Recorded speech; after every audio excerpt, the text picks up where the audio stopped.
Today, let's talk about those people who go up and then down. You'll see what I mean when I read you from Isaiah chapter 14, verses 12 through 15, where we read, "How you are fallen from heaven, O Lucifer, son of the morning! How you are cut down to the ground, you who weaken the nations! For you have said in your heart, I will ascend into heaven. I will exalt my throne above the stars of God. I will also sit on the mount of the congregation on the farthest sides of the north.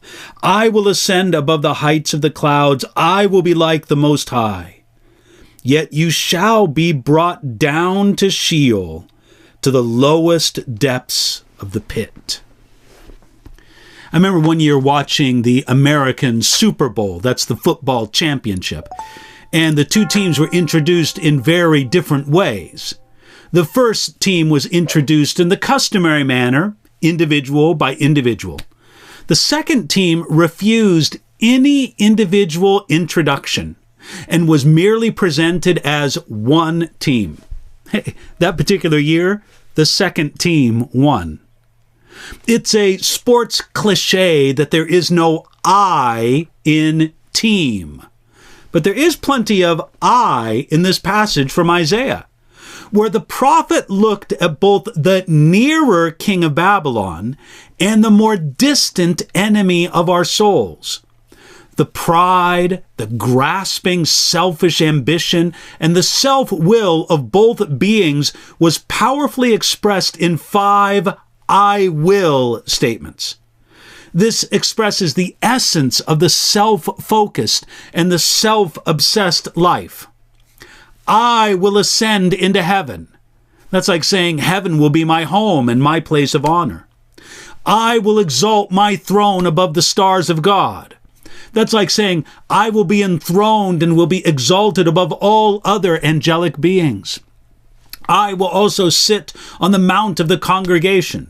That's like saying I will sit in the place of glory and honor and attention. I will ascend above the heights. That's like saying I will continue to rise even in heaven until everyone sees my bright, shining glory. And finally, he said, I will be like the Most High. That's like saying I will be glorious and set equal to God, far above all other created beings. Now, we see in these statements not so much a desire to exalt one's self above God, but the desire to exalt one's self above one's peers. From this passage, it seems that Satan's desire was not so much to be above God, but to be honored and regarded as the highest angel, above the other stars of God, receiving the glory and attention one would receive being next to God, equal with God, like the Most High. We don't have to want to be exalted higher than God to be like Satan. It's enough to want to be exalted above other people. Lucifer was certainly a glorious angel, the day star, the son of the morning, and he was also called the seal of perfection, full of wisdom and perfect in beauty, the anointed cherub who covers in Ezekiel chapter 28. Yet there came a time when, despite all this beauty and glory, he departed from the heart of God by wanting to exalt himself above his peers. Now, in contrast, the heart of Jesus says, the status of equality with God is not something I will hang on to. I will let it go. I will give up my reputation, be a servant, and live humbly among men, and even die an excruciating and humiliating death.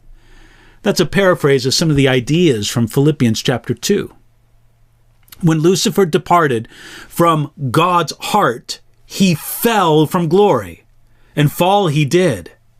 The promise is, yet you shall be brought down. You see, despite Satan's desire to exalt himself, he won't be exalted at all. Now, certainly, there's a sense in which he is exalted right now, but in an eye blink in the scope of eternity, Satan, like all those who desire to exalt themselves, shall be brought down. So what about you? Which way are you going?